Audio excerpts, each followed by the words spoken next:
మన రక్షకుడు సజీవుడు అయిన యేసుక్రీస్తు ప్రభు పేరిట మీ అందరికీ శుభములు తెలియజేస్తున్నాం. బైబిల్లో ఉన్న ప్రతి వ్యక్తి జీవితమును గురించి ధ్యానించాలనే ఉద్దేశంతో, ముఖ్యంగా చదువు రాని వారి కోసం, బైబిల్ చదవలేనటువంటి వారి కోసం ఈ వీడియోస్ రూపొందించడం జరిగింది.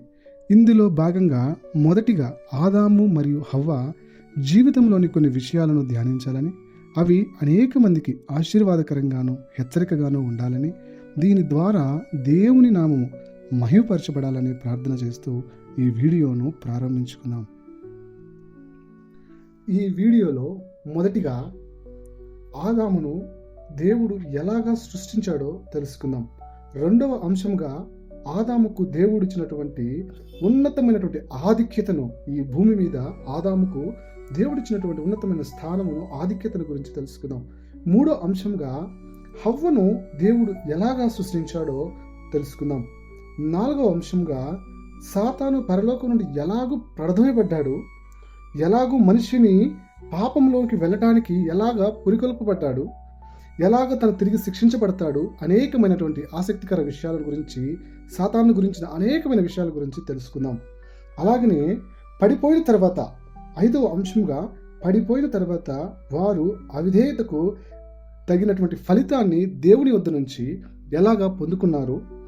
ఆరో అంశంగా వారు పొందుకున్నటువంటి ఆ విధేయత వారి బిడ్డల జీవితంలో, వారి కుమారుల జీవితంలో ఎలాగా పనిచేసిందో తెలుసుకుందాం. చివరిగా నరకమును గురించి, స్వర్గమును గురించి, దేవుడు ఎందుకు వీటిని చేశాడో వివరంగా తెలుసుకుందాం. మొదటిగా ఆదాము హవ్వ గురించి తెలుసుకోవటానికి ముందు మనము ఈ సృష్టి గురించి, దానిని దేవుడు ఎలాగా సృష్టించాడో కూడా కొన్ని విషయాలు తెలుసుకుందాం. మొదటిగా దేవుడు ఈ సృష్టిని అంతటిని చేయటానికి తన నోటి మాట ద్వారానే దేవుడు ఈ సృష్టి మొత్తాన్ని చేశాడంట. మొదటి దినమున ఆయన వెలుగును చేశాడు. రెండవ దినమున ఆకాశమును చేశాడు.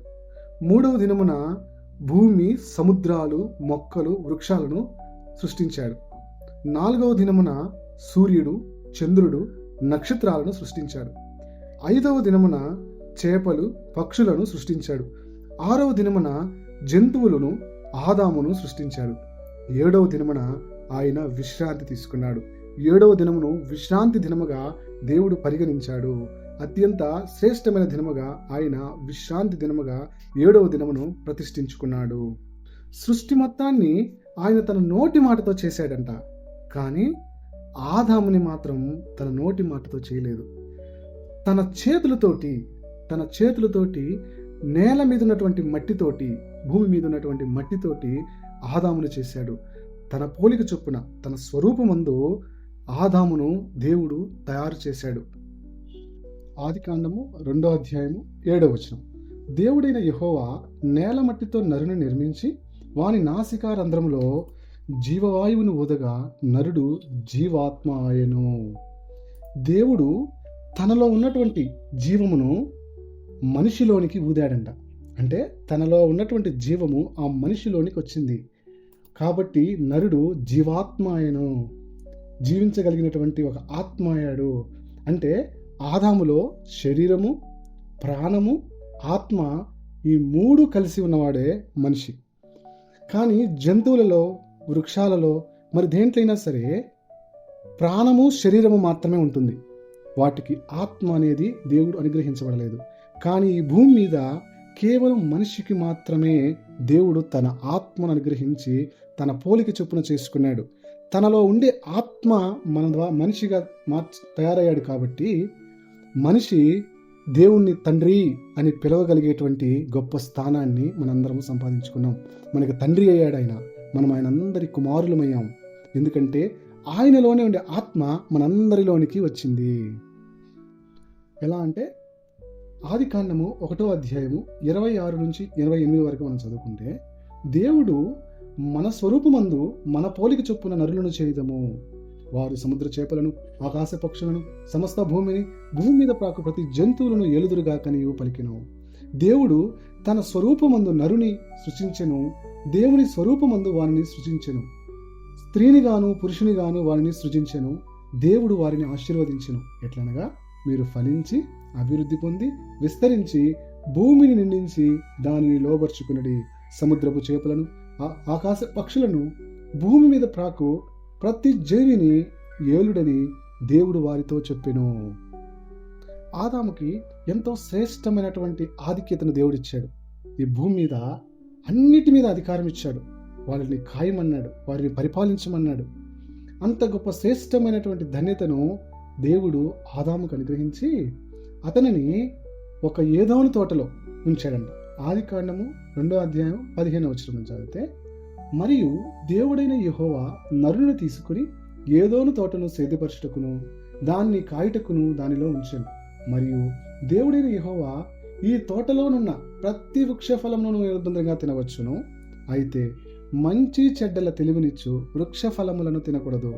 నీవు వాటిని తిను దినమున నిశ్చయముగా చచ్చెదవని నరునికి ఆజ్ఞాపించెను. ఇక్కడ ఆదాముకి దేవుడు సమస్తాన్ని అనుగ్రహించాడు, కానీ ఒక నిబంధన కూడా పెడతా ఉన్నాడు. నిబంధన కూడా దేవుడు ఒక చెట్టు రూపంలో ఆదాము ముందు ఉంచాడు. పరలోకంలో కూడా నిబంధన లేదు, కానీ ఒకరు పాపం చేయగలిగారు. దేవుని దూత పరలోకంలో కూడా నిబంధన లేని సమయంలో కూడా అవిధేయత చూపించి ఎలాగైతే పాపమును భూమి మీదకి తీసుకుని వచ్చిందో, అలాగే ఆదాము కూడా దేవుడు ఆదాముకి ఇచ్చినటువంటి ఆధిక్యతలు ఏంటో చూద్దాం. దేవుడు ఆదాముకి ఇచ్చినటువంటి ఆధిక్యత, మొదటిది దేవునికి కుమారుడయ్యేటువంటి ఆధిక్యత ఇచ్చాడు. ఎలాగంటే ఆదికాండము 2:7 దేవుడైన యెహోవా నేల మట్టితో నరుని నిర్మించి వాని నాసికారంధ్రములలో జీవవాయువును ఊదగా నరుడు జీవాత్మాయను. దేవుడు తనలో ఉన్నటువంటి తనలో ఉన్నటువంటి జీవమును మనిషిలోనికి ఊదాడు. తన లోపల ఉన్నటువంటి జీవము మనిషిలోనికి వచ్చింది. దేవుని ద్వారా దేవునిలో ఉన్నటువంటి ఆ జీవము మనిషిలోనికి వచ్చింది. కాబట్టి మనిషి జీవాత్మ అయ్యాడు. ప్రపంచంలో జంతువులకి, పక్షులకి, పురుగులకి, ఏ రకమైనటువంటి జలచరాలకైనా శరీరము, ప్రాణం ఉంటుంది. కానీ మనిషికి మాత్రమే శరీరము, ప్రాణము, ఆత్మ 3 కలిగినటువంటి ఏకైక జీవి మనిషి. దేవుడు ఒక మానవుని, ఒక నరుణ్ణి దేవుడు అలాగా గొప్పగా సృష్టించాడు.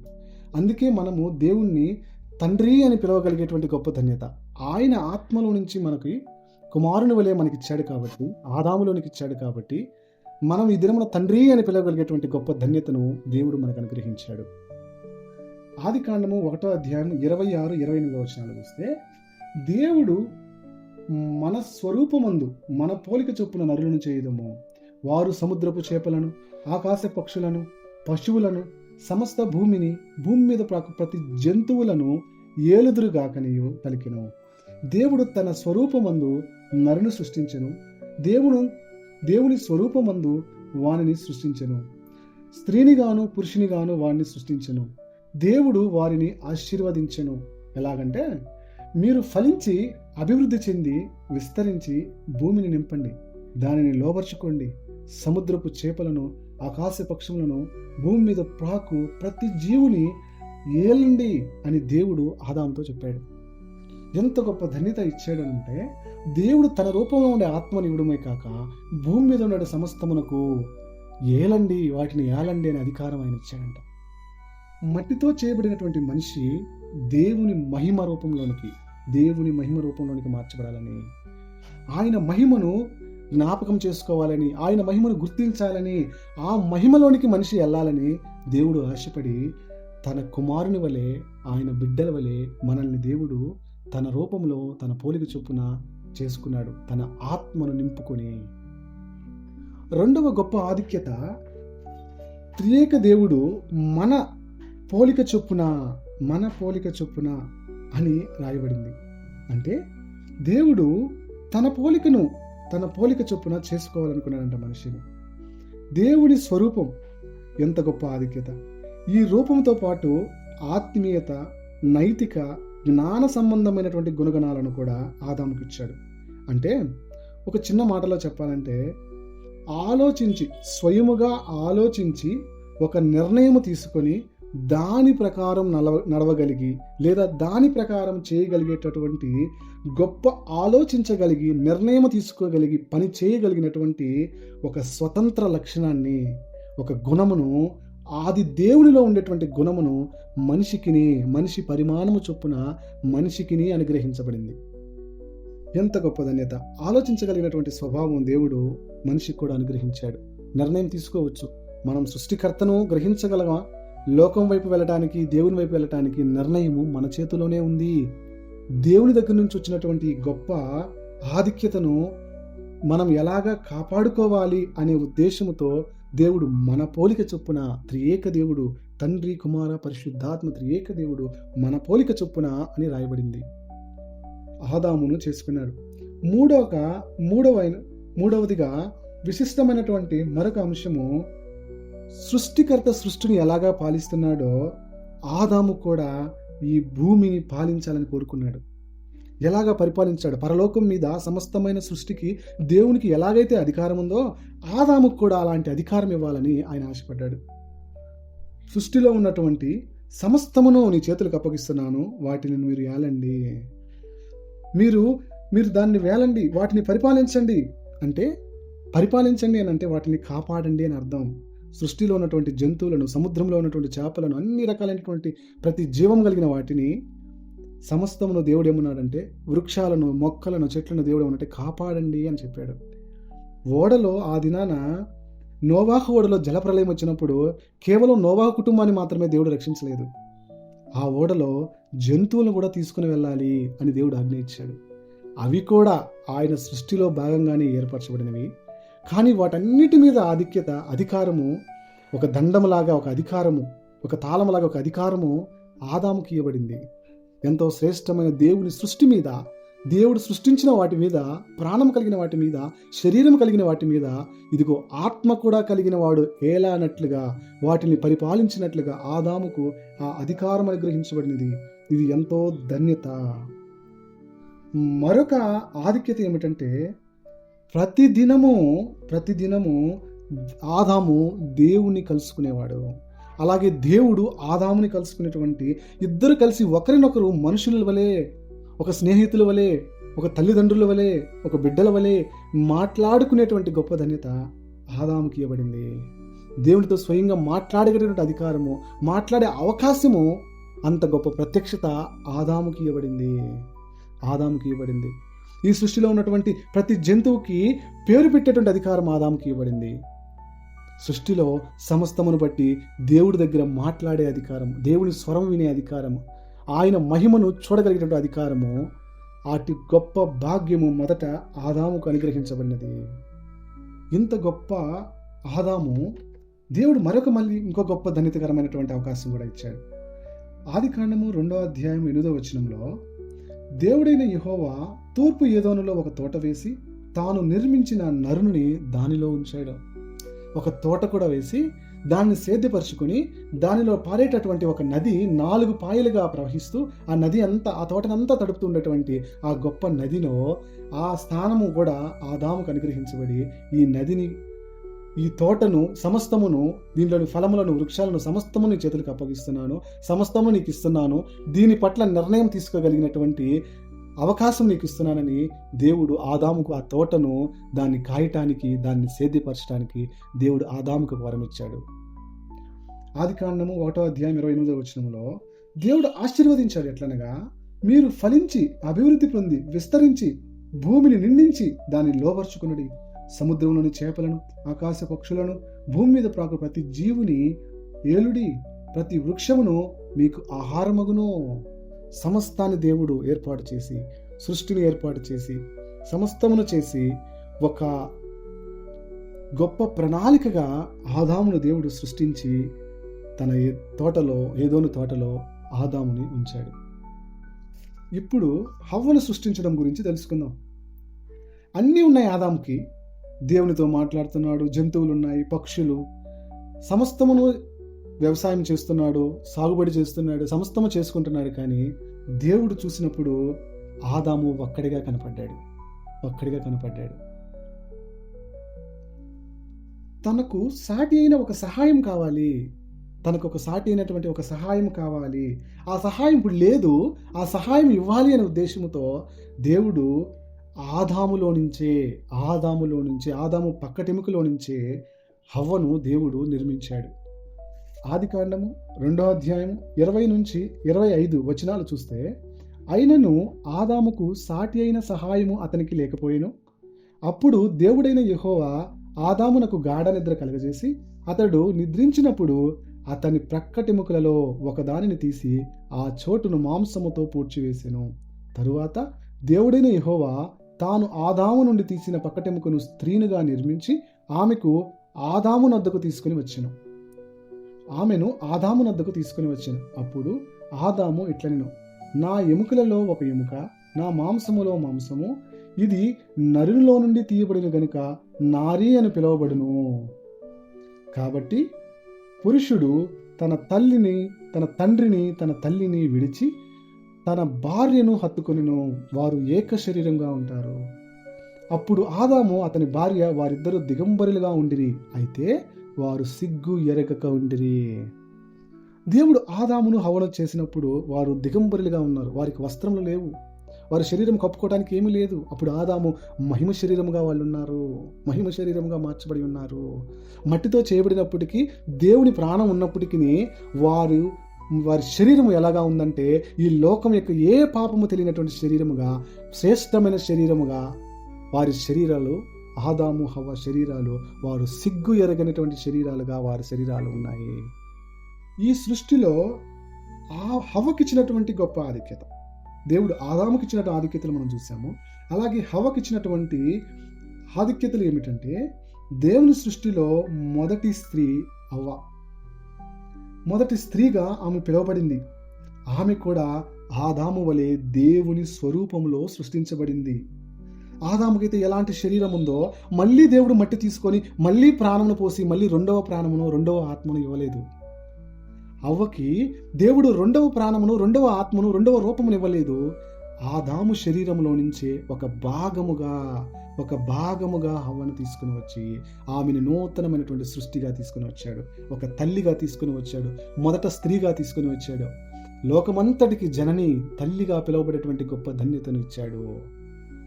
సమస్త మనుషులను తల్లిగా ఉండటానికి ఆమెను నిర్మించుకున్నాడు. ఆయన తల్లిగా స్థానమునిచ్చాడు.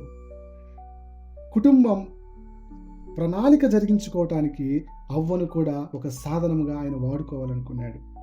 చివరిగా ఆమె కూడా నిత్యము దేవుని స్తుతించటానికి, దేవుని ఆరాధించటానికి ఆదాము క్రమములో ఆమె కూడా కలిసిపోయి దేవుని ఉద్దేశము నెరవేర్చటానికి, ఆదాముని ఎలాగైతే ఏ ఉద్దేశముతో దేవుడు ఏర్పరచుకున్నాడో, ఈ లోకమునంతా ఏలడానికి, ఈ లోకమునంతా నీ చేతులకు అప్పగిస్తున్నాను అన్నటువంటి ఎంత గొప్ప ఆశీర్వాదకరంగా ఉన్నాడో, హవ్వను కూడా అదే ఆశీర్వాదానికి వారసులుగా ఉండటానికి, అదే దేవుని యొక్క స్వరమును వినటానికి, అదే దేవుని యొక్క ఆరాధించుకోవటానికి, ఆ గొప్ప దేవుని కూడా స్తుతించటానికి దేవుడు హవ్వను కూడా నిర్మించుకున్నాడు, ఆమెను కూడా సృష్టించుకున్నాడు, ఆమెను కూడా ఏర్పాటు చేసుకున్నాడు.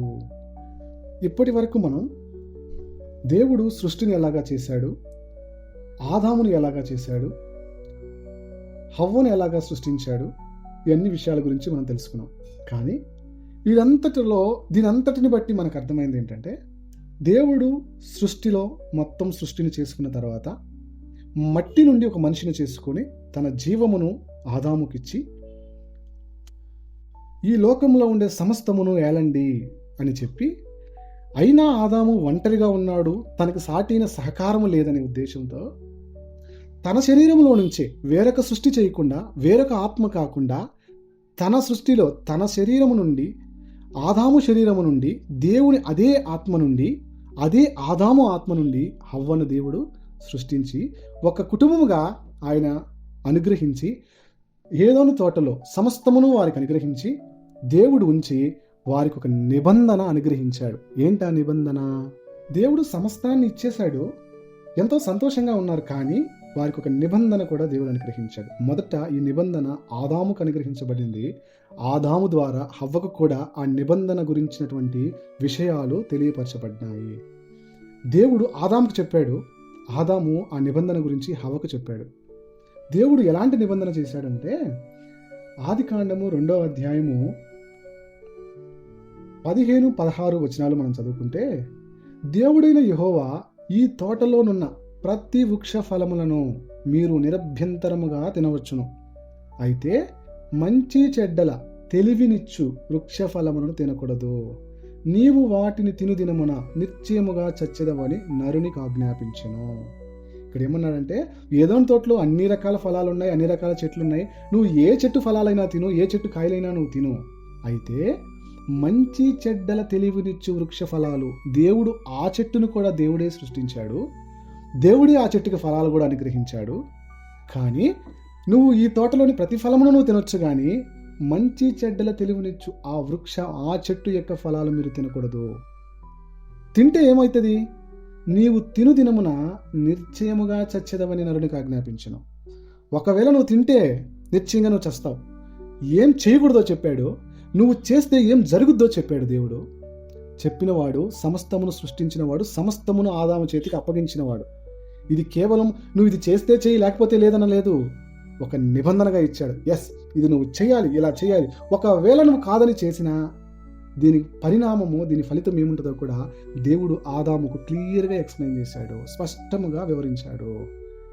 ఇది ఆదాముకి అర్థమైందా లేదా అని అనుకోకుండా ఈ విషయము దేవుడు ఆదాముకు చెప్పాడు, అవ్వకు చెప్పలేదు. అప్పటికి అవ్వను అసలు తయారు చేయలేదు, అప్పుడు దేవుడు సృష్టించలేదు ఆమెని. కానీ ఈ విషయము ఆదాము అవ్వను సృష్టించిన తర్వాత వారు ఒకవేళ ఆ తోటలో ఉన్నటువంటి ఆ విషయాలన్నిటిని ఆదాము హవ్వకి వివరిస్తున్నప్పుడు, ఎంతో రమ్యంగా దేవుడు నిన్ను చేశాడు, నాకు అనుగ్రహించాడు, తర్వాత నిన్ను తయారు చేశాడు, దేవుడు ఇలాగా నాకు అనుగ్రహించాడు నిన్ను కూడా, ఈ జంతువులన్నిటికీ నేనే పేర్లు పెట్టాను, ఈ వృక్షాలన్నిటికీ, ఈ చెట్లన్నిటికీ కూడా నేనే పేర్లు పెట్టాను, వీటన్నిటిని దేవుడు నాకు అనుగ్రహించాడు, ఇదిగో ఈ సముద్రంలో ఉన్నటువంటి చేపలకి, ఆకాశంలో ఉన్నటువంటి పక్షులకు, జంతువులకు, వీటన్నిటిని ఏలే అధికారం నాకు ఇచ్చాడు అని ఆ తోట గురించి వివరించేటప్పుడు ఆదాము ఆ మంచి చెడ్డల తెలివినిచ్చే వృక్షాన్ని గురించి కూడా ఆమెకు వివరించాడు. దేవుడు చెప్పాడు, ఏ చెట్టైనా ఏ ఫలమైనా మనం తినొచ్చు, కానీ అవి తినకూడదంట. అవి తిన్న దినాన నిశ్చయంగా మనం చచ్చిదమో, మనం చనిపోతామో. ఇది దేవుడు మనకు ఆజ్ఞాపించాడు, ఆజ్ఞగా మనకిచ్చాడు అని ఆదాము హవ్వకు వివరించాడు.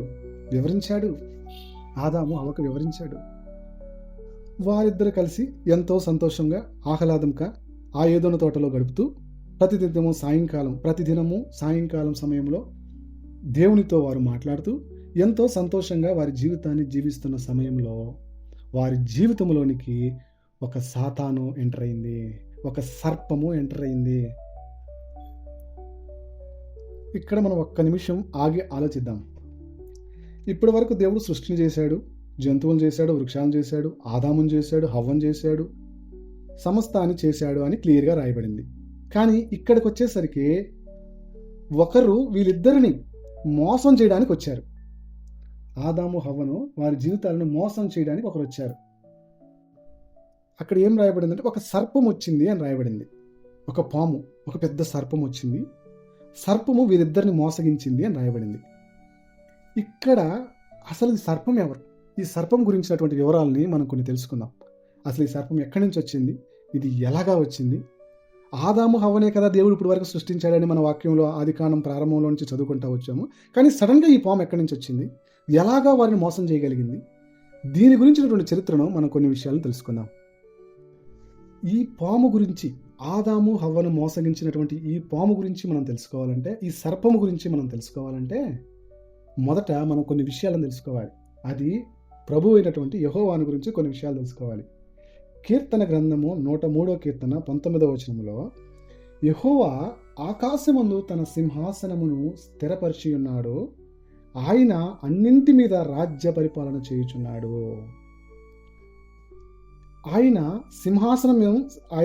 ఆయన తన సింహాసనమును స్థిరపరుచున్నాడు, ఆయన అన్నింటి మీద రాజ్య పరిపాలన చేస్తున్నాడు. దేన్ని పరిపాలిస్తున్నాడు ఆయన? కొలస్సీలకు రాసిన పత్రిక 1వ అధ్యాయం 6వ వచనం, ఏలయనగా ఆకాశమందున్నవియు భూమి మందున్నయు దృశ్యమైనవి గాని అదృశ్యమైనవి గాని అవి సింహాసనములైనను ప్రభుత్వములైనను ప్రధానులైనను అధికారములైనను సర్వమును ఆయన యందు సృష్టించబడిను, సర్వమును ఆయన ద్వారా ఆయనను బట్టి సృజింపబడెను లేదా సృష్టించబడెను. ఆయన అన్నిటికంటే ముందుగా ఉన్నవాడు, ఆయనే సమస్తమునకు ఆధారభూతుడు. అంటే సృష్టిలో ఉన్నటువంటి సమస్తము ఇక్కడ మొత్తం రాయబడింది. దృశ్యమైనవి కానీ అదృశ్యమైనవి కానీ, మనకి కనపడేవి కనపడనివి, సింహాసనములు కానీ, ప్రధానులు కానీ, అధికారులు, సర్వమును ఆయన యందు, సర్వం ఎవ్రీథింగ్ ఆయన యందు, ఆయన ద్వారా, ఆయనను బట్టి సృష్టించబడ్డాయి. అంటే దేవదూతలు కానీ, దేవుడి దూతలు కానీ, సెరూబులు, కెరాబులు, దేవునికి సమస్తము, ఈ సృష్టిలో ఉన్నటువంటి ప్రతిదీ కూడా ఆయన ద్వారానే ప్రారంభమైంది. ఆయన కంటే ముందు నింది ఏమీ లేదు. ఆయనే ఆది అంతము అయ్యున్న దేవుడు. ఆయనే సింహాసనాన్ని వేసుకొని సృష్టిలో ఉన్నటువంటి సమస్తాన్ని ఆయనే పరిపాలించేవాడు. అది దూతలను దేవుడు సృష్టించాడు. యెహోవా దూతలను కూడా, ఏంజల్స్ కూడా ఆయనే, దేవుడే సృష్టించాడు. కీర్తన 148వ కీర్తన 2-5 వచనాలు చదివితే, యెహోవా ఆజ్ఞ ఇయ్యగా అవి పుట్టెను, అవి యెహోవా నామమును స్తుతించునుగాక. హెబ్రీయులకు రాసిన పత్రిక 1వ అధ్యాయము 7వ వచనము, తన దూతలను వాయువులుగాను తన సేవకులను అగ్నిజ్వాలలుగాను చేసుకునివాడు అని తన దూతల గూర్చి చెప్పుచున్నాడు. దేవుని దూతలు ఆయన ఆజ్ఞ ఇస్తే దూతలు పుట్టాయి, అవి పుట్టాయి. దేవుడు ఆజ్ఞ ఇస్తే అవి పుట్టాయి. దేవుని స్తుతించడానికి పుట్టాయి, ఆయన చెప్పిన పని చేయడానికి పుట్టాయి. ఆయన చేసినటువంటి ఆయన సన్నిధిలో నిత్యము నిలిచి ఆయన ఆరాధించడానికి, ఆయన స్తుతించటానికి, ఆయన చెప్పిన మాటలు చెప్పటానికి, ఆయన చేయమన్న పని చేయటానికి, తన ప్రజలను కాపాడటానికి, దేవుని ఉద్దేశమును, దేవుని మహిమను, దేవుడి ప్రభావమును చూపించటానికి దేవుని దూతలు ఉపయోగపడటానికి దేవుడు సృష్టించుకున్నాడు సృష్టిలో. ఇలాగా దేవుడు తన దూతలను ఆయనే సృష్టించుకున్నాడు. ఏ దూత గురించి మాట్లాడినా, ఏ సర్పము అని రాయబడినటువంటి ఎవరైనా సరే దేవుని ద్వారానే సృష్టించబడినవి. ఇలాంటి దూతలు, ఇప్పుడు ఈ దూతలన్నిటి గురించి మరికొన్ని విషయాలను తెలుసుకుందాం. ఈ దూతలన్నిటి గురించి కొన్ని విషయాలు తెలుసుకుందాం. వీటిలో త్రయాలు, మొదటి త్రయం, రెండవ త్రయం, మూడవ త్రయం, అంటే మొదటి రకం ఎలా ఉంటాయంటే, మొదటి స్థానంలో ఉన్నటువంటి దూతలు ఎవరంటే దేవునికి దగ్గర అత్యంత పవిత్రమైనటువంటి దూతలు. యెషయా గ్రంథము 6వ అధ్యాయము 2-3 వచనాలు చూస్తే, ఆ వాక్యంలో ప్రకారము దేవుని సింహాసనము చుట్టూ నిలిచి నిత్యము ఆయన స్తుతించే దూతలు. అవి ఏమని స్తుతిస్తాయంటే, యెహోవా పరిశుద్ధుడు, పరిశుద్ధుడు, పరిశుద్ధుడు, సర్వలోకము ఆయన మహిమతో నిండి ఉన్నది అని గొప్ప స్వరముతో గాన ప్రతిగానములు చేయుచుండిరి. వాళ్ళందరంట గాన ప్రతిగానములతో దేవుడు పరిశుద్ధుడు, పరిశుద్ధుడు, ఆయన గొప్పవాడు, ఆయన మహిమతో నిండి ఉన్నాడు. సర్వలోకము, ఈ లోకమంతా ఆయన మహిమతో నిండి ఉంది, ఆయన మహిమతో నిండి ఉందని ఈ దూతలంతా నిత్యము ఆయనను స్తుతిస్తూ ఉంటాయంట. వాటి పని నిత్యము స్తుతించడమే. ఈ మొదటి త్రయం దూతలలో మనం వీటిని సెరూబులు, కెరాబులు, సింహాసనపు దూతలు, ముఖ్యంగా వీటిని బైబిల్లో 3 రకాలైనటువంటి ఈ దూతల పేర్లను బైబిల్ గ్రంథంలో వివరించడం జరిగింది. మొదటిది సెరూబులు, యెషయా గ్రంథము 6వ అధ్యాయము 2-3 వచనాలలో. కెరూబులు అనేటువంటి ఈ దూతలు ఆదికాండము 3వ అధ్యాయము 24వ వచనము, యెహెజ్కేలు గ్రంథము 10వ అధ్యాయము 1-22, ఇవి దేవుని పవిత్రతను సూచించే దూతలు. సెరూబులు దేవుని నిత్యము స్తుతించే దూతలు. కెరూబులు దేవుని పవిత్రతను రక్షించే దూతలు. సింహాసన దూతలు సృష్టిలోని ధర్మాన్ని, ఆధ్యాత్మిక క్రమాన్ని పర్యవేక్షించే దూతలు. సృష్టిలో ఉన్నటువంటి ఒక ధర్మాన్ని పర్యవేక్షిస్తాయంట సింహాసన దూతలు. కొలస్సీలకు రాసిన పత్రిక 1వ అధ్యాయం 16వ వచనం, రోమిలికి రాసిన పత్రిక 8వ వచనము, 8వ అధ్యాయము 38వ వచనము ప్రకారము ఇవి సృష్టిలో ధర్మాన్ని, ఆధ్యాత్మిక క్రమాన్ని పర్యవేక్షిస్తాయి. రెండవ త్రయంలో 2వ వరుసలో ఉన్నటువంటి దూతలు ఆకాశపాలకులు అంట, హెవెన్లీ గవర్నర్స్. ఆకాశపాలకులు దేవుని యొక్క ఆజ్ఞలను నియంత్రించే దూతలు. దేవుని ఆజ్ఞ ప్రకారము ఈ మార్గాన్ని చేస్తాయి, మార్గాన్ని నిర్దేశిస్తాయి. శక్తి మరియు అద్భుతాలను చూపించేటువంటి దూతలు. దేవుని సంకేతాలను ప్రచారం చేసేటువంటి దూతలు. ఆకాశ శత్రువుల ప్రభావాన్ని నిరోధించే దూతలు. ఇవి 2వ త్రయంలోని దూతలు. 3వ త్రయంలోని దూతలు మనుషులకి అత్యంత సన్నిహితంగా ఉండేటువంటి దూతలు. మొదటి దూతలు దేవుని సముఖములో దేవుని నిత్యము స్తుతించే దూతలు. రెండవ త్రయములో ఆకాశంలో ఉండేటువంటి దూతలు. మూడవ త్రయములో మనుష్యులకు అత్యంత సన్నిహితంగా ఉండే దూతలు. దేశాల మీద, పాలకుల మీద ప్రభావాన్ని కలిగించే దూతలు, మనుషులను రక్షించే దూతలు, సందేశాలను వివరించే దూతలు, ముఖ్యమైన ఆధ్యాత్మిక సంఘటనలను, దేవుని వర్తమానములను ప్రజలకు వివరించే దూతలు. ఉదాహరణకు చెప్పాలంటే, పేతురు జైల్లోనున్నప్పుడు రక్షించినటువంటి దూతలు, మరియకు యేసుక్రీస్తు జననము గురించి వివరించినటువంటి దూతలు, ఇస్సాకు బలిదానమును ఆపడానికి ప్రయత్నం చేసినటువంటి దూతలు, ఎలీషా రాత్రిపూట తనకు రొట్టెను నీళ్లను తీసుకుని వచ్చినటువంటి దూతలు, హననీయ సప్పీరాలను రక్షించినటువంటి దూతలు, యెరూషలేమును కాపాడినటువంటి దూతలు. ఈ యొక్క దూతల యొక్క ప్రధానమైన పని దేవుని వర్తమానమును వివరించడం, ప్రజలను సంరక్షించడం, శత్రువుల నుండి రక్షించడం, భక్తులకు తమ మార్గాన్ని ఉపదేశించడం. ఇలాంటి దూతలకు కూడా దేవుడిచ్చినటువంటి ఆధిక్యత ఏమిటంటే, దేవుని సన్నిధిలో నిత్యము ఆయన స్తుతిస్తూ, ఆయనను ఆరాధిస్తూ, ఆయన చెప్పినటువంటి పనిని, ఆయన చెప్పినటువంటి మాటలను కూడా వివరించడమే దేవుని యొక్క దూతల యొక్క పని. అందుకే వీటిని దేవుని కంటే తక్కువ స్థానములో, మనిషి కన్నా ఎక్కువ స్థానములో, ఎక్కువ శక్తి కలిగిన స్థానములో వాటిని దేవుడు సృష్టించుకున్నాడు, వాటిని దేవుడు ఏర్పాటు చేసుకున్నాడు. ఇప్పటి వరకు మనం దూతల గురించి, దేవుడు వాటి దూతను ఎలాగ చేసుకున్నాడు, వాళ్ళ పని ఏమిటి, ఇవన్నీ విషయాలను మనం తెలుసుకున్నాం. కానీ ఇప్పుడు ఆ పాము గురించి మనం తెలుసుకుందాం. ఆదాము హవ్వను పాడు చేసినటువంటి, ఆదాము హవ్వను పాపములో పడేలాగా ప్రేరేపించబడినటువంటి ఆ పామును గురించి మనం తెలుసుకుందాం. ఆ పాము, ఆ సర్పముని సాతాను అని కూడా మనం చెప్పవచ్చు. ఆ సాతాను మోసపుచ్చింది అని మనం చెప్పవచ్చు. అంటే ఆ దినమున ఆదాము హవ్వను మోసం చేసిన ఆ పాము కూడా ఒక దేవుని దూత, ఒక దేవునిచే తయారు చేయబడినటువంటి, దేవునిచే సృష్టించబడి నిత్యము ఆయన సన్నిధిలో ఉండి ఆయనను ఆరాధించడానికి, ఆయన స్తుతించటానికి, ఆయన చెప్పే పనిని చేయటానికి, అనేకమైనటువంటి దూతలకు అధికారిగా ఉండటానికి దేవుడు తన దూతలను, ఒక్కొక్క దూతను ఒక్కొక్క ప్రకాశంగా, ఒక్కొక్క తన మహిమను కనపరిచే విధంగా ఆయన చేసుకున్నాడు. ఆయన సృష్టిలోని భాగమే ఈ సాతాను, ఆయన సృష్టిలో భాగమే ఆ సర్పము, ఆ ఘటా సర్పము. సాతాను అనేకమైన పేర్లున్నాయి. ఈ సాతానికి, ఆ సర్పమునికి అనేకమైన పేర్లున్నాయి. ఏమున్నాయంటే, లూసిఫర్.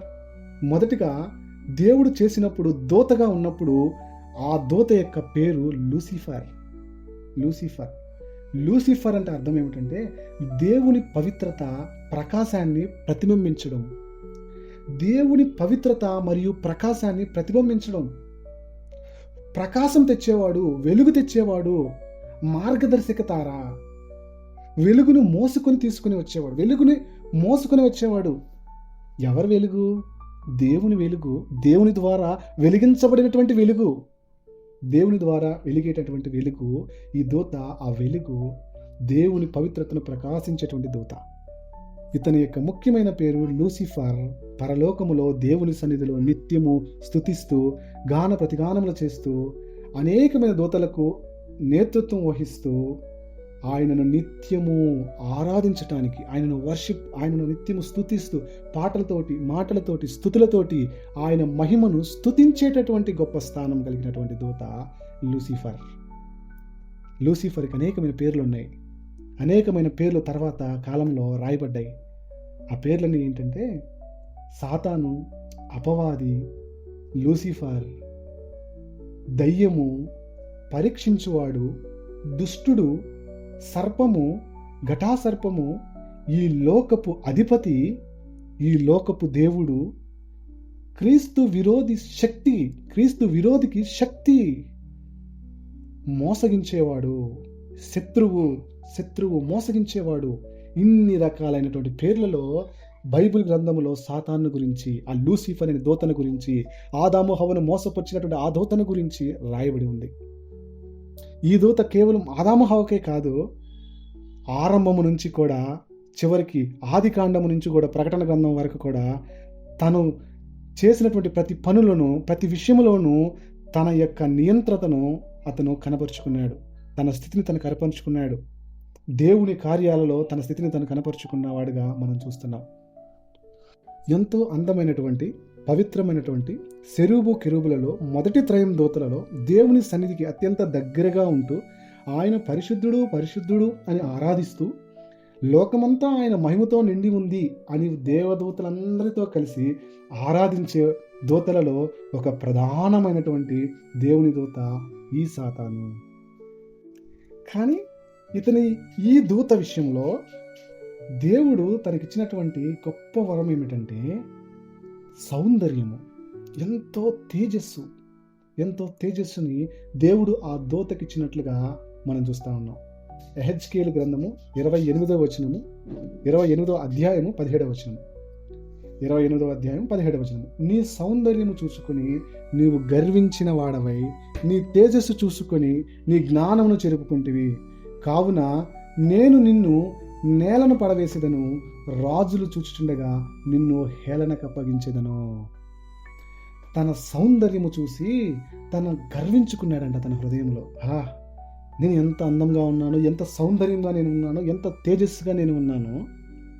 కానీ అది ఎవరి ద్వారా అనుగ్రహించబడిందో గ్రహించలేకపోయాడు. కేవలం తన సౌందర్యం చూసుకున్నాడు.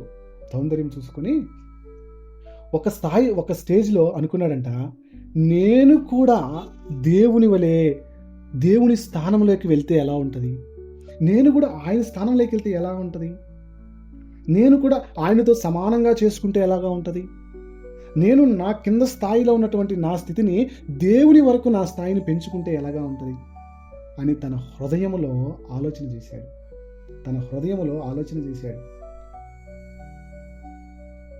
యెహెజ్కేలు గ్రంథము 28వ అధ్యాయము 12 నుంచి 15 వరకు కొన్ని వచనాలు చదువుకుంటే, నేను ఆకాశమునకు ఎక్కిపోదును. సాతాను అనుకుంటున్నాడు. సాతాను తన మనసులో దేవుని చేత సృష్టించబడి దేవుణ్ణి ఆరాధించడానికి చేయబడిన దూత తన మనసులో ఏమనుకుంటున్నాడంటే, నేను ఆకాశమునకు ఎక్కిపోయేదను, దేవుని నక్షత్రములకు పైగా నా సింహాసనమును హెచ్చింతును. ఆయనకుండే సింహాసనమును హెచ్చించుకుంటాను, ఉత్తర దిక్కునున్న సభాపర్వతం మీద కూర్చుందును, మేఘమండలముల మీద కెక్కుదును, మహోన్నతినితో నన్ను సమానునిగా చేసుకుందును అని నీ మనసులో అనుకుంటేవి కదా. తన మనసులో అనుకుంటున్నాడంట. ఏమనుకుంటున్నాడో తెలుసా? నేను కూడా ఆకాశంకి ఎక్కిపోతాను, నేను కూడా ఆకాశంలోకి వెళ్తాను. ఆకాశ మండలం కంటే పైన ఉండేవాడు ప్రభు ఒక్కడే, దేవుడు ఒక్కడే, మన త్రియేక దేవుడు ఒక్కడే ఆకాశ మండలం కంటే పైన ఉండగలిగిన వాడు. దేవుని నక్షత్రములకు పైగా నా సింహాసనాన్ని పెంచుకుంటాను, నా సింహాసన స్థాయిని హెచ్చించుకుంటాను, ఉత్తర దిక్కునున్న సభాపర్వతం మీద కూర్చుంటాను, సభాపర్వతం మీద కూర్చున్న అధికారము దేవునికి ఒక్కడికే కలదు, మేఘముల మండలం మీదకి ఎక్కిపోతాను.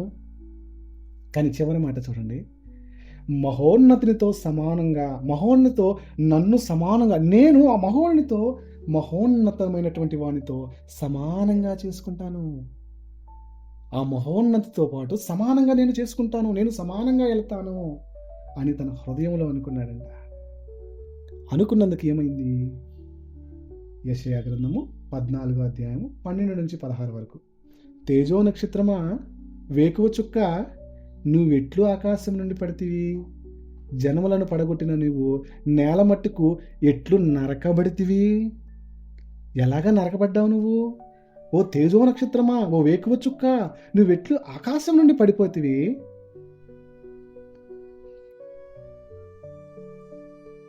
అక్కడ దేవునికి తన హృదయంలో ఉన్నటువంటి విషయం అర్థమైంది.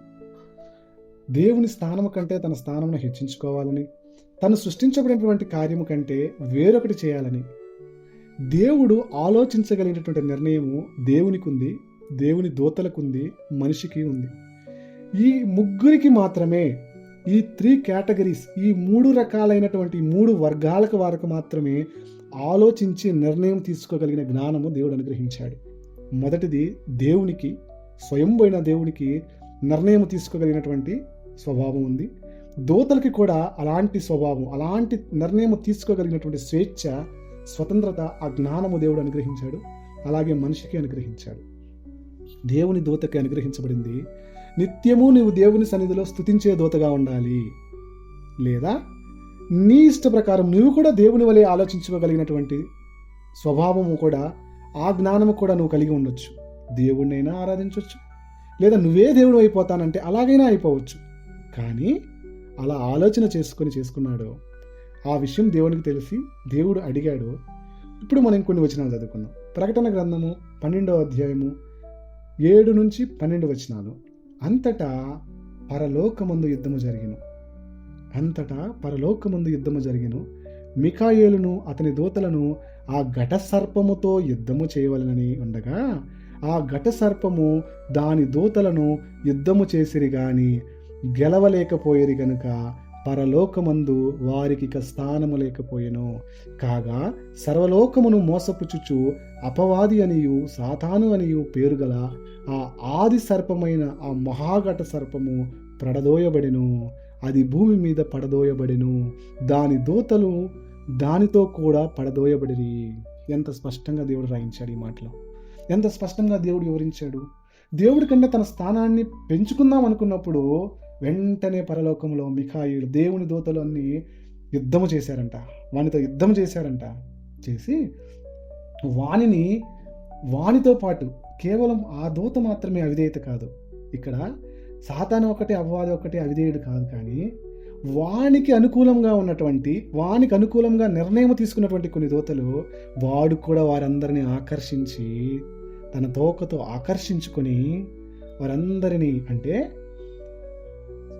30% దూతలను ఆకర్షించుకొని వాడు కూడా భూమి మీద వానితో పాటుగా వారు కూడా పడదోయబడ్డారు.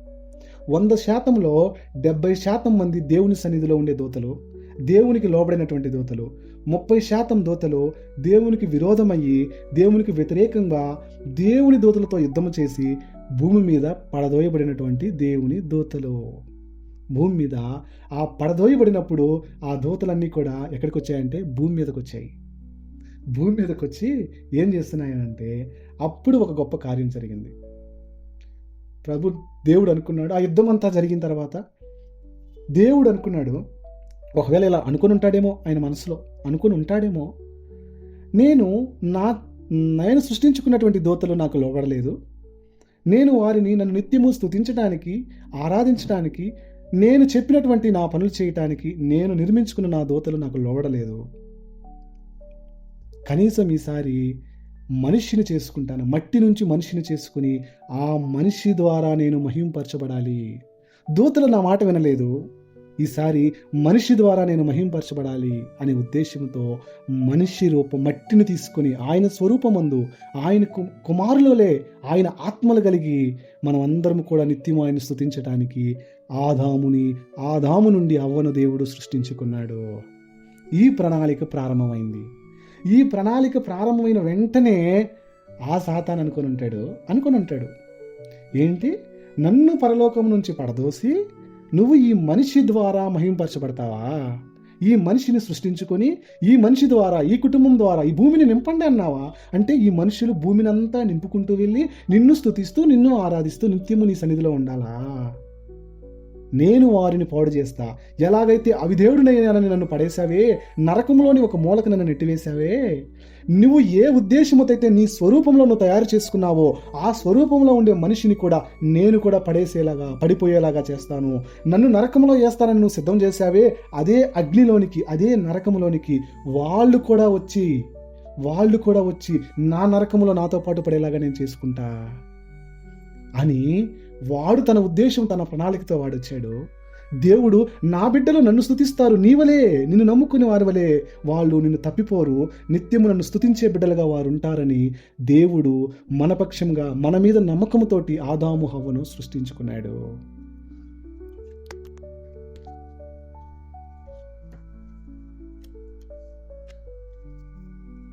అవును, ఇప్పుడు మనకి అర్థమైంది దేవుడు ఎలాగా చేసుకున్నాడు. ఆ దేవుడు దూతలు దాన్ని మహిమార్థమై తనను స్తుతించడానికి తనను ఆరాధించడానికి చేసుకున్నాడు. కానీ వారు అవిధేయత చూపించి అక్కడి నుంచి పడదోయబడ్డారు.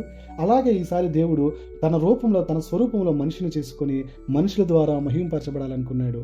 కానీ ఆ క్రమాన్ని సాతాను వచ్చి నేను దాన్ని పాడు చేస్తాను అన్న రీతిగా భూమి మీద పడదోయబడినటువంటి సాతాను తన ఆదాము హవ్వను పాడు చేయడానికి వచ్చింది. అదంతా సాతానంట. లూకాసు వార్త 10:18లో సాతాను మెరుపు వలె పరలోకంలో నుండి పడిపోయిందంట.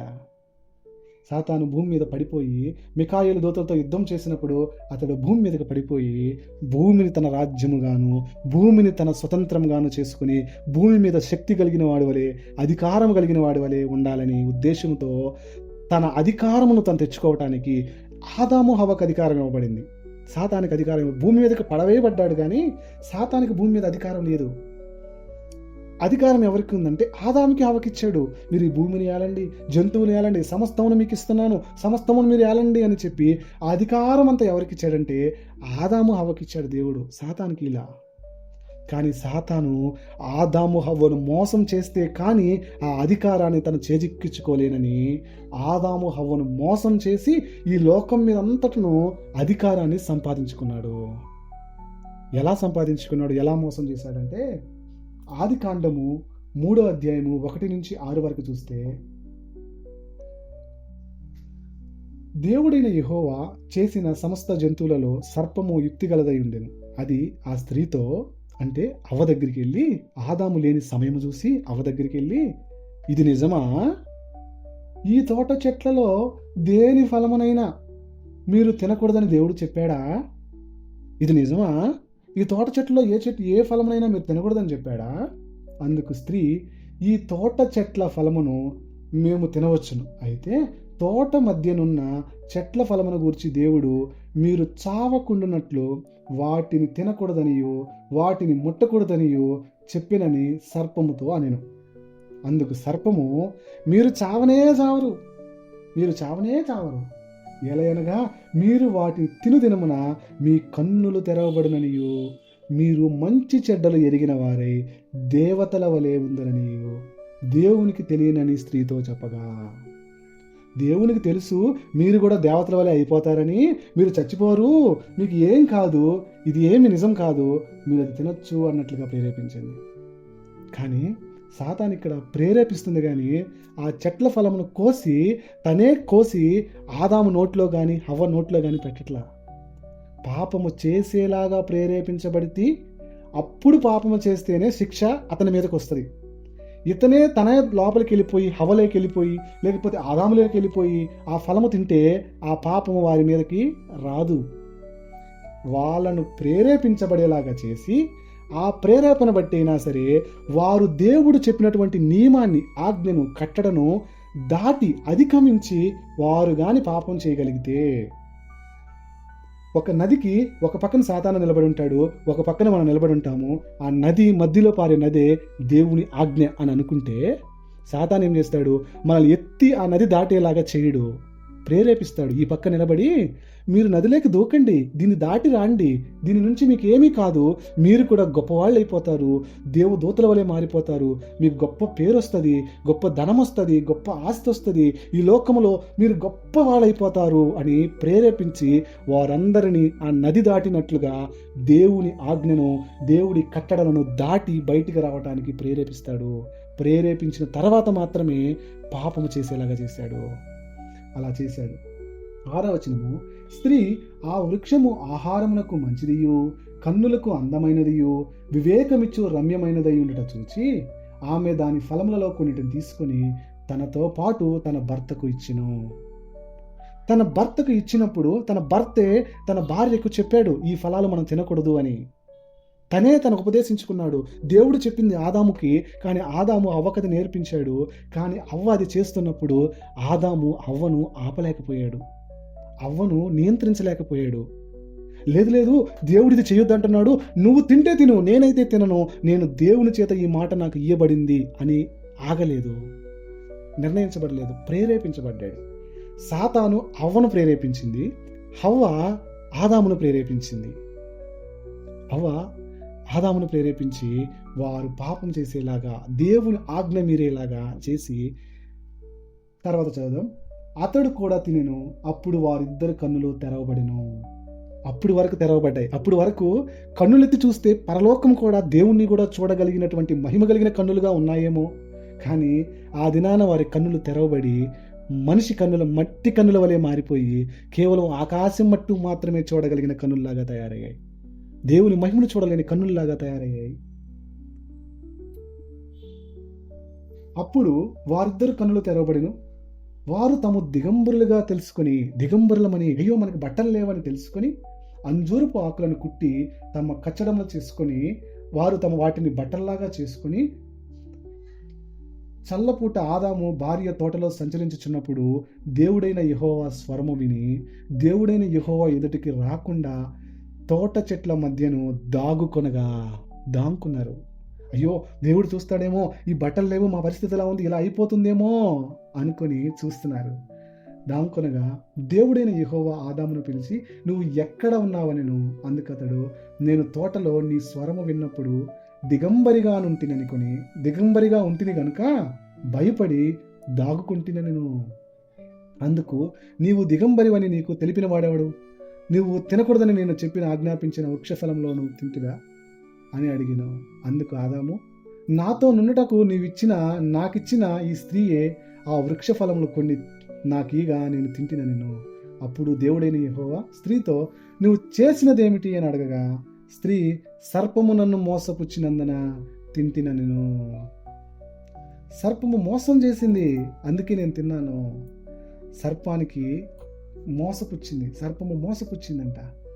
అప్పుడు దేవుడు యెహోవా ఈ పరిస్థితి అంతటను చూసి ఆయన ఎలాగ ప్రతిస్పందిస్తున్నాడు అంటే, అందుకు యెహోవా, సర్పముతో నీవు దీనిని చేసినందున పశువులన్నిటిలోను భూజంతువులన్నిటిలోను నీవు శపించబడిన దానివై నీ కడుపుతో ప్రాకుచు నీవు బ్రతుకు దినములన్నీయు మన్ను తిందువు. మరియు నీకును స్త్రీకును నీ సంతానముకును ఆమె సంతానమునకును వైరము కలగజేసేదను. అది నిన్ను తల మీద కొట్టును, నీవు దాని మడిమ మీద కొట్టుదవనెను. అందుకు స్త్రీతో, నీ ప్రయాసము నీ గర్భవేదనను నేను మిక్కిలి హెచ్చించేదను. వేదనతో పిల్లలను కందువు. నీ భర్త ఎడల నీకు వాంఛ కలుగును, అతడు నిన్ను ఏలునని చెప్పెను. ఆయన ఆదాముతో, నీవు నీ భార్య మాట విని తినవద్దని నేను నీకు ఆజ్ఞాపించిన వృక్షఫలములు తింటివి గనుక నీ నిమిత్తము నేల శపించబడి ఉన్నది. ప్రయాసముతోనే నీవు బ్రతుకు దినములన్నీయు దాని పంట తిందువు. అది ముళ్ళ తుప్పలను గచ్చెపొదలను నీకు మొలిపించును. పొలములోని పంట తిందువు. నీవు నేలకు తిరిగి చేరు వరకు నీ ముఖపు చెమట కార్చి ఆహారము తిందువు. ఏలయనగా నేల నుండి నీవు తీయబడితివి, నీవు మన్నే కనుక తిరిగి మన్నైపోదు అని చెప్పెను. ఈ చదవబడిన మాటలన్నీ బైబిల్లో అత్యంత కీలకమైన వచనాలు. ఒక మానవుని దృష్టికి దేవుడే స్వయంగా నిర్మించినటువంటి తోటలో నుంచి ఆదాము హవ్వ ఒక పాపాన్ని కొని తెచ్చుకొని వారు ఆ తోటలో నుంచి బయటికి నెట్టివేయబడి నేలతో మట్టిలో నువ్వు పని చేసుకొని చెమట కార్చి ఆహారం తినాలి. దేవుడు ఇన్ని రకాలైనటువంటి మాటలు, తన భార్యతో మాట్లాడినటువంటి మాటలు, సర్పంతో మాట్లాడినటువంటి మాటలతో ఇవన్నీ కూడా ఆయన వివరించాడు. ఇవి ఎంతో మన జీవితానికి ఎంతో కీలకమైనటువంటి మాటలు. మనము చేసే ప్రతి పనికి ఒక నీతిమంతుడు చేసే పని యొక్క ఫలితము, నీతిమంతుడు చేసేటువంటి ఒక తప్పుకు దాని ఫలితము ఎంత ప్రమాదకరంగా, ఎంత ఘోరంగా ఉంటుందో చెప్పడానికి వివరించినటువంటి ఎంతో శ్రేష్టమైనటువంటి మాటలు. అప్పుడు దేవుడు వారికి ఒక అమాయకమైనటువంటి ఒక జంతువును చంపి వారికి చర్మపు చొక్కాలను చేయించి వాడికి తొడిగించి ఆ ఏదోము తోటలో వారు ఉండకుండా ఒకవేళ ఆ జీవవృక్ష ఫలమును కూడా తీసుకొని తింటారేమో, వీరు నిత్యము జీవించినట్లుగా, నిరంతరము జీవించినట్లుగా ఆ జీవవృక్ష ఫలమును కూడా తినేస్తారేమో, ఈ మంచి చెడ్డల తెలివినిచ్చు వృక్షమును ఎలాగైతే తిన్నారో ఈ జీవవృక్ష ఫలాన్ని కూడా తినేస్తారేమోనని ఈ 2 రకాల చెట్లను దేవుడే చేశాడు. కాబట్టి వారిని ఆ తోటలో ఉండకుండా బయటికి నెట్టివేసి ఆ తోటలోనికి మళ్ళీ ఎవరు రాకుండా ఖడ్గజ్వాలలను, దేవుని కెరూబులను కాపలా ఉంచాడంట. దేవుని కెరూబులను, ఖడ్గజ్వాలను కాపలా ఉంచాడు. అలా బయటికి వెళ్ళిపోయిన వారు ఒక కుటుంబముగా స్థిరపడి వారు అనేక రకమైనటువంటి పనులు చేసుకుంటూ ఒక కుటుంబముగా, ఒక బిడ్డలు కలిగిన ఒక కుటుంబముగా వారు స్థిరపరచబడ్డారు. దేవుడు ఆదాముకి ఇచ్చినటువంటి అధికారమును ఈ కార్యము ద్వారా సాతాను అధికారమును దొంగిలించింది. ఆదికాండము 1:28 భూమి మీద జీవులన్నిటిపైన మానవునికి అధికారం ఇచ్చాడని రాయబడింది. కానీ అదే అధికారము ఆదికాండము 3:1-6 వరకు చూస్తే, సర్పము వచ్చి సాతాను హవ్వను మోసం చేసి ఆ పండు తినేలాగా ప్రేరేపించబడి వారు అవిధేయులైనట్లుగా చేసి ఆ అధికారమును సాతాను లోబర్చుకుంది. ఎలాగా లోబర్చుకుందంటే, రోమీయులకు రాసిన పత్రిక 6:16 మీరు ఎవరికైనాను లోబడితే మీరు ఆ యజమాని యొక్క దాసులే. మీరు ఎవరికి లోబడతారో వారికే, మీరు లోబడిన వారికే మీరు దాసులైపోతారు. అంటే ఆదాము హవ్వ సాతానికి లోబడ్డారు కాబట్టి సాతానికి దాసులైపోయారు. ఆదాము హవ్వ మీద, వారి కుటుంబం మీద, ఈ లోకం మీద, సమస్తం మీద సాతాను అధికారం తీసుకున్నాడు.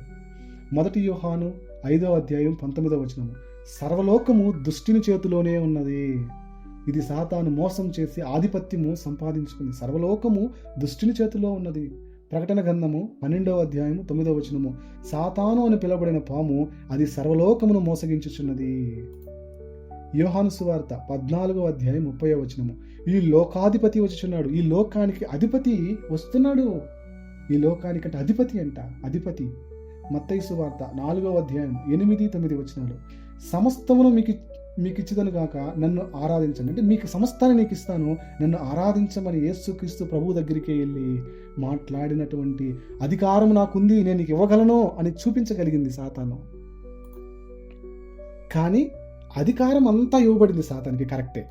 అధికారం అంతా ఆదాము హవ్వ నుంచి అధికారం అంతా లాక్కోబడింది. కానీ ఆ అధికారము కొంతవరకు మాత్రమే, దేవుడు అనుగ్రహించబడి దేవుడు అనుమతించబడినంత వరకు మాత్రమే చేయగలుగుతుంది. అధికారం ఉంది కదా అని భూమి మీద ఏదైనా చేయడానికి కుదరదు. దానికి కూడా కొంతవరకు మాత్రమే అధికారం ఉంటుంది. ఉదాహరణకు యోబు గ్రంథములో దేవుడి అనుమతి తీసుకున్న తర్వాత యోబుని పరీక్షించడానికి వెళ్ళింది. యోబు గ్రంథము 1:12 యోబుని దేవుని యొద్ద నుంచి అధికారం తీసుకున్న తర్వాత మాత్రమే యోబుని పరీక్షించాడు. కానీ అది ఎంత చేసినా ఒక చెట్టు ద్వారా లోకానికి అవిధేయతను తీసుకుని వచ్చింది. ఒక మాను ద్వారా లోకానికి అవిధేయత తీసుకుని వచ్చింది. అదే మాను ద్వారా దేవుడు లోకానికి విడుదల తీసుకుని వచ్చాడు. తన అధికారాన్ని విరగ్గొట్టడానికి, ఏదైతే సాతాను తన అధికారం తీసుకుందో ఆ అధికారాన్ని విరగ్గొట్టడానికి యేసుక్రీస్తు ప్రభువు శిలువ మరణం మీద సాతాను యొక్క అధికారాన్ని విరగ్గొట్టాడు. కొలస్సీలకు రాసిన పత్రిక 2:15 ఇది కేవలము సాతాను ఆదాము హవ్వను మోసగించడంతో ఆగిపోలేదు. వారి బిడ్డలైనటువంటి కయీను హేబేలు జీవితాలను నాశనం చేయడానికి ప్రయత్నం చేసింది. తర్వాత అనేకమైనటువంటి దేవుని బిడ్డల జీవితంలోనూ ఆదికాండము నుంచి ప్రతి తరములోనూ ప్రతి వ్యక్తి జీవితాన్ని నాశనం చేయటానికి, ప్రభావితం చేయటానికి, వాళ్ళను ప్రేరేపించి పాపం చేయటానికి, వాళ్ళని అనేక రకాలుగా ప్రేరేపించి, వారికి ఆశ కలిగించి, భయం కలిగించి, వారి దృష్టిని మలిచి దేవుని వైపు కాకుండా ఈ లోకంలో ఉన్నటువంటి ఆ సాతాను మహిమ వైపు దృష్టి పెట్టుకొని అనేక మందిని మోసం చేయటానికి అది నిరంతరము ప్రయత్నిస్తూనే వచ్చింది. అనేకమైనటువంటి బిడ్డల జీవితాల్లో ఆదాము హవ్వ సంతానమైనటువంటి మనందరి జీవితముల మీద అది ప్రభావితం చేయాలని దేవుని సేవకుల మీద, సంఘాల మీద, దేవుని బిడ్డల మీద, ప్రవక్తల మీద, అనేకమైన వారి మీద అది ప్రభావితం చేస్తూ వచ్చింది. కొలస్సీలకు రాసిన పత్రిక 2:15 ఆయనతో కూడా మిమ్మల్ని జీవింపజేసెను. ఆయన మనల్ని జీవింపజేశాడు. ఎవరు జీవింపజేశారు? మొదటి ఆదాము మరణానికి అప్పగించబడ్డాడు. ఒక మరణాన్ని బహుమానంగా మనందరికి ఇచ్చిపోయాడు. తన సంతానమైనటువంటి మనందరికీ భూమి మీద సమస్తమైనటువంటి మనుషులకు తల్లిదండ్రులైనటువంటి తల్లిదండ్రులు మనకి ఏమి ఇచ్చిపోయారంటే మరణం అనేటువంటి ఆస్తిని ఇచ్చిపోయారు. కానీ అదే మరణముతో నశించిపోయేటువంటి మనకు జీవము కలిగినటువంటి యేసుక్రీస్తు ప్రభు జీవింపజేసేలాగా చేశాడు. జీవించేలాగా చేశాడు. ఆయనతో కూడా మిమ్మల్ని జీవింపజేసాను. ఆదాము హవ్వ రక్తమాంసములు కలిగిన వాళ్ళు, మట్టితో చేయబడినప్పటికీ రక్తమాంసములుగా చేయబడినటువంటి వాళ్ళు పాపము చేశారు. కాబట్టి అదే రక్తమాంసములు కలిగి అదే పాపము నుంచి మనకు విడిపించబడటానికి యేసుక్రీస్తు ప్రభు వారు భూమి మీదకి వచ్చాడు. రక్తమాంసములు కలిగి వారు శోధించబడినప్పుడు వారు శోధనలో నుంచి పాపము చేశారు. వారిని ప్రేరేపించినప్పుడు పాపం చేశారు. రక్తమాంసములుగా కలిగిన వారు కనుక పాపం చేశారో అదే రక్త మాంసములు కలిగి యేసుక్రీస్తు ప్రభు నిత్య జీవం ఇవ్వటానికి సాతాను శోధించినప్పుడు అనేక రకమైనటువంటి శోధనలు యేసుక్రీస్తు ప్రభుకు వచ్చినప్పుడు ఈ లోకం యొక్క మహిమంతా నీకు ఇస్తానని చెప్పినప్పుడు యేసు ప్రభు ఆ శోధనను, ఆ ప్రేరేపణను, వచ్చినటువంటి ఆ అవకాశాన్ని యేసుక్రీస్తు ప్రభు వారు జయించగలిగారు. దానికి లోబడలేదు. ఆదాము లోబడ్డారు కాబట్టి సాతానికి దాసులు అయిపోయారు. కానీ యేసుక్రీస్తు ప్రభు సాతానికి లోబడలేదు. యేసుక్రీస్తు ప్రభు సాతాన్ని ఓడించగలిగాడు. కాబట్టి మనము ఆ దాస్యంలో ఉండేవారం కాదు. ఒక్కసారి మనం యేసు ప్రభు దగ్గరికి వస్తే మనం అదే ఆదాము హవ్వ నుంచి వచ్చినటువంటి పాపము యేసుక్రీస్తు ప్రభు రక్తం ద్వారా, యేసుక్రీస్తు ప్రభు శ్రమ ద్వారా, ఆయన చేసినటువంటి గొప్ప ప్రణాళిక ద్వారా దాన్ని జయించగలిగాడు. మనము కూడా జయించే వారిలాగా చేయగలిగాడు. మనం ఒప్పుకొని ఆయన రక్తం కింద ఆయన జయించిన రీతిగా, ఆయన చెప్పిన రీతిగా మనం నడవగలిగితే మనము కూడా దానిని జయించగలిగి నిత్య జీవములోనికి నడవగలము అని హెబ్రీయులకు రాసిన పత్రిక 2వ అధ్యాయం 14వ వచనము. కాబట్టి ఆ పిల్లలు రక్తమాంసములు గలవారైనందున ఆ ప్రకారమే మరణము యొక్క బలము గలవాడిని అనగా అపవాదిని మరణము ద్వారా నశింపజేయుటకును, జీవితకాలమంతయు మరణ భయము చేత, దాని దాస్యము చేత లోబడిపోయినటువంటి వారిని విడిపించటానికి ఆయన కూడా మనలాగా రక్తమాంసము కలిగిన వాడాయాడు. రక్తమాంసము కలిగిన వాడై విడిపించాడు. రక్తమాంసములు కలిగి వాడై మన మరణానికి అప్పగించినప్పుడు అదే రక్తమాంసంతో యేసుక్రీస్తు ప్రభు మనల్ని విడిపించాడు. అలాగే 1 యోహాను 3:8 మనం చూసినట్లయితే పాపము చేసేటట్లు ప్రేరేపించబడినవాడు సాతాను, కానీ దాని నుంచి మనం విడిపించబడేవాడు కుమారుడు అని రాయబడి ఉంది. కానీ ఇప్పుడు నాకు అంతా అర్థమైంది. దేవుడు చేసి సృష్టించబడిన దేవదూతలు ఆయనకి లోబడకుండా పాపం చేసి పడిపోయారు. అలాగే ఆదాము హవ్వ తప్పు చేసి పాపం చేసి సాతాను, ఆ భూమి మీద పడిపోయినటువంటి ఆ సాతాను ఆదాము హవ్వను, దేవుని రూపంలో ఉన్నటువంటి ఆదాము హవ్వను మహిమలోనికి పోకుండా చేసి ఆయన మహిమ నుండి దూరం అవ్వటానికి చేసినటువంటి సాతాను మాటలు విని తప్పు చేసి పడిపోయిన వాళ్ళను యేసుక్రీస్తు ప్రభు రక్షించాడు. ఇక్కడ వరకు నాకు అర్థమైంది. కానీ మరి ఈ సాతాను పరిస్థితి ఏంటి? మరి ఈ సాతాను పడిపోయినప్పుడు ఉన్నాడా? యేసుక్రీస్తు రాకమునుపు ఉన్నాడా? యేసుక్రీస్తు వచ్చిన తర్వాత ఉన్నాడా? యేసుక్రీస్తు ప్రభు 2వ రాకడలో ఉంటాడా? వీటన్నిటి విషయాలు, కొన్ని విషయాలను తెలుసుకుందాం. సాతాను పరలోకం నుంచి పడిపోయిన తర్వాత భూమి మీదే ఉన్నాడు, అధికారం చలాయిస్తూ ఉన్నాడు. ఆదాము హవ్వ నుంచి అధికారం దొంగతనముగా దొంగిలించి మోసగించి అధికారం చేజించుకొని భూమిని వెళ్తా ఉన్నాడు. యేసుక్రీస్తు ప్రభు రాకడ వరకు వెళ్తా ఉన్నాడు. కానీ యేసు రాకడలో ఆయన యేసుక్రీస్తు ప్రభువు ఆదాము హవ్వను మోసం చేసినప్పటి నుంచి సాతాను భూమి మీదనే ఉన్నాడు. కానీ యేసు సిలువ తర్వాత కూడా భూమి మీదనే ఉన్నాడు. కానీ యేసు సిలువ వేయబడినప్పుడు వాని అధికారము కొట్టివేయబడినది, వాడి తల చితక్కొట్టబడినది. కానీ వాని తోకతోటి వాడు ఇంకను పూర్తిగా వాడు నశించిపోలేదు. ఇంకనూ వాని ప్రభావము భూమి మీద ఉన్నది. యేసుక్రీస్తు ప్రభు సిలువలో దాని తలను చితక్కొట్టి దాని ప్రభావాన్ని తగ్గించినప్పటికీ యేసుక్రీస్తు 2వ రాకడ వరకు వాడు తన ప్రభావాన్ని చూపిస్తూనే ఉంటాడు. ఎలా అంటే 1 పేతురు 5వ అధ్యాయం 8వ వచనం, నిబ్బరమైన బుద్ధి గలవారై మెలకువగా ఉండి మీ విరోధి అయిన అపవాది గర్జించు సింహం వలె ఎవరిని మింగుదానా అని వెతుకుచున్నాడు. ఎవరిని మింగాలి? సింహం ఎలా అయితే మింగుద్దో అలాగా ఎవరిని మింగుదునా అని గర్జించు సింహంలాగా వెతుకుతా ఉన్నాడంట. అలాగే 2వ కొరింథీయులకు రాసిన పత్రిక 4వ అధ్యాయం 4వ వచనంలో దేవుని స్వరూపి అయినటువంటి క్రీస్తు మహిమను కనపరచు సువార్త, దేవుని స్వరూపమైనటువంటి క్రీస్తు మహిమను కనపరచు సువార్త ప్రకాశానికి ఆ ప్రకాశము ప్రకాశించకుండా ఈ యుగ సంబంధమైన దేవత వారి నేత్రాలకు గుడ్డితనం కలుగజేస్తుంది. వాని ప్రభావం ఇంకా ఉంటుంది. ఎప్పటి వరకు అంటే క్రీస్తు 2వ రాకడ వరకు ఉంటుంది. క్రీస్తు 2వ రాకడలో యేసు తిరిగి వచ్చి వాని సైన్యాలన్నిటినీ ఓడిస్తాడు. ప్రకటన గ్రంథము 19వ అధ్యాయం 11 నుంచి 21 వరకు చూస్తే యేసు 2వ రాకడలో వచ్చినప్పుడు సాతానును వానిని ఓడించి ప్రకటన గ్రంథము 20వ అధ్యాయము 1 నుంచి 3 వరకు అప్పుడు ఆ ఆది సర్పమును అనగా అపవాదియు సాతాను అను ఆ ఘట సర్పమును పట్టుకొని 1000 సంవత్సరాలు వానిని బంధించి అగాధములో పడవేసి ఆ 1000 సంవత్సరములు గడిచే వరకు ఇక జనములను మోసపరుచుకున్నట్లుగా అగాధమును మూసి దానికి ముద్ర వేసెను. అటు పిమ్మట వాడు కొంచెం కాలము విడిచిపెట్టబడును. వాడు మోసం చేస్తాడంట. ప్రతి ఒక్కరిని ఏం చేస్తాడంటే సగం నిజం చెప్పి సగం అబద్ధం చెప్పి మోసం చేస్తాడు. కాబట్టి వాడినంట రెండో రాకడలో యేసుక్రీస్తు ప్రభు వచ్చినప్పుడు, మొదటి రాకడలో యేసుక్రీస్తు ప్రభు వారు సాతాను చితక్కొట్టి అధికారమంతను తీసుకున్నాడు. కానీ ఈ యుగ సంబంధమైనటువంటి దేవతగా వాడుండి ఆ మహిమను మనం చూడకుండా, ఆ శిలువ యొక్క మహిమను మనం చూడకుండా మన మనోనేత్రాలకు గుడ్డితనం కలగజేస్తాడంట. కానీ యేసుక్రీస్తు ప్రభు వారు రెండవ రాకడ వచ్చినప్పుడు ఆ సాతానును వాని దూతలతోనూ ఆయన యుద్ధము చేసి ఆయన వానిని బంధించి నరకములో అగాధములో ఆయనను 1000 సంవత్సరములో సాతానును యేసుక్రీస్తు ప్రభు పడవేస్తాడంట. తర్వాత మళ్ళీ అతను కొంతకాలము బయటకు వస్తాడు. యేసుక్రీస్తు ప్రభు 1000 ఏళ్ల పరిపాలన తర్వాత మళ్ళీ అతను బయటకు వచ్చి ఆ తర్వాత ప్రకటన గ్రంథము 20 అధ్యాయము 7 నుంచి 8 వచనాలు.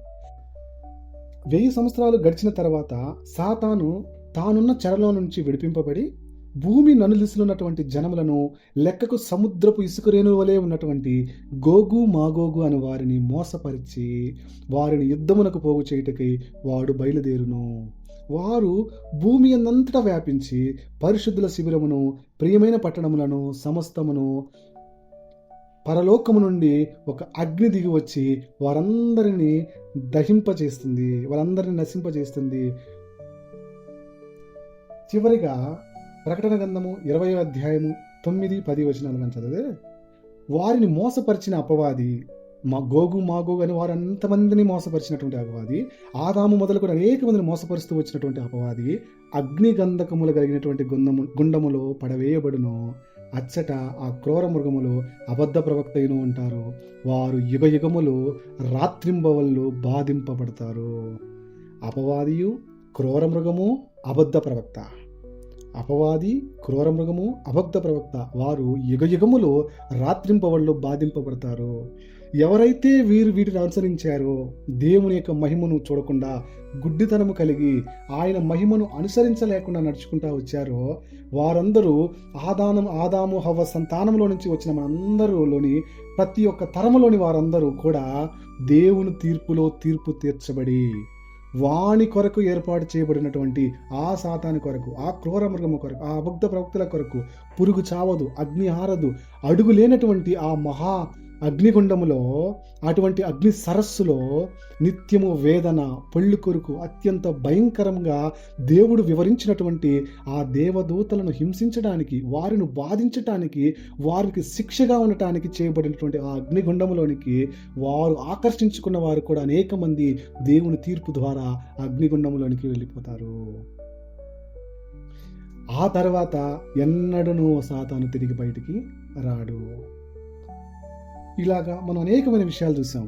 కానీ అన్ని విషయాల్లో సాతాను గురించి ఎక్కువగా మాట్లాడిన మాట ఏంటంటే మోసగించడం, మోసపరచడం. మోసగిస్తాడంట, మోసం చేస్తాడంట, అబద్ధం చెప్తూ సగం నిజం సగం అబద్ధం, సగం మంచి సగం చెడు, సగం నీతి సగం అన్యాయము అలాగా చెప్పి అనేక మందిని మోసం చేస్తూ వచ్చాడు. మన ఆదాము హవ్వ దేవుడు మహింపరచడానికి దేవుడు జన్మ ఇచ్చాడు. మానవ జన్మ మనిషికి ఎందుకు ఇచ్చాడంటే దేవుణ్ణి దేవదూతలు ఎలాగైతే స్తుతించి ఆరాధించలేకపోయాయో అలాగన కాకుండా నిత్యము ఆయన్ని స్తుతించాలని, మనము ఆయన స్వరూపములో ఆయన బిడ్డల వలె ఆయనను స్తుతించాలని ఆయన మనల్ని ఏర్పాటు చేసుకుని ఆయన ప్రణాళికలో సాతాను ద్వారా తప్పిపోయినప్పటికీ తన కుమారుని ద్వారా తనే స్వయముగా వచ్చి మనందరి కొరకు ప్రాణం పెట్టి ఇకనైనా నా ప్రజలు, ఇకనైనా నా బిడ్డలు, నా ఆత్మ కలిగిన బిడ్డలు, నేను ఏ ఆత్మ అయితే ఆదాముకు అప్పగించానో అదే ఆత్మ ద్వారా జ్యోతి వలె వెలిగించబడినటువంటి ప్రజలందరూ తిరిగి నన్ను తెలుసుకుని నా దగ్గరికి వస్తారు. ఆ సాతాను చెరలో ఆ మాయలో పడిపోకుండా, వాని మోసంలో పడిపోకుండా మేమే దేవుళ్ళము, దేవుడు లేడు అని వారు కాకుండా మోసం చేయకుండా ఉండాలని మనందరము కూడా దేవుని యొక్క నామమును తెలుసుకుని మన యొక్క ధర్మము, మన కింద ఉన్నటువంటి భూమి ఎవరిది, పరలోకం ఎక్కడిది, దేవుడు ఎలాగా మనల్ని చేశాడు, ఈ సృష్టిని చూసినప్పుడు మన సృష్టికర్త జ్ఞాపకం రావాలి. ప్రపంచంలోని ఏ వస్తువు అయినా ఎవరో చేస్తేనే మనకు వస్తుంది. మరి సృష్టి మొత్తము ఎవరు చేస్తే వచ్చింది? ఇంత అఖిలాండ కోటి లోకమని అంటారే, అంత గొప్ప సృష్టిని దేవుడు అంత గొప్పగా ఎలాగా చేయగలిగాడు? అంత గొప్పవాడు ఇంకెంత గొప్పగా ఉంటాడు, ఇంకెంత గొప్పవాడై ఉంటాడు. ఆయన మన హృదయములో మనం స్తుతించాలని, ఆయన ఆరాధించాలని, ఆయన వెంబడించాలని, ఆయన నీతి అనుసారంగా బ్రతకాలని ఆయన ఆశపడుతున్నాడు. మనం అందరం కూడా అలాంటి కృప మనందరికీ కావాలంటే ఆయన సహాయమే మనకు కావాలి. ఆ పరిశుద్ధాత్మ సహాయం మనకు కావాలి. మనందరికీ ఆ పరిశుద్ధాత్మ సహాయము చేసి ఆయన ప్రణాళికలో మనం ముందుకు వెళ్ళాలి. సాతాను అపవాది మనం మోసపరిచినప్పుడు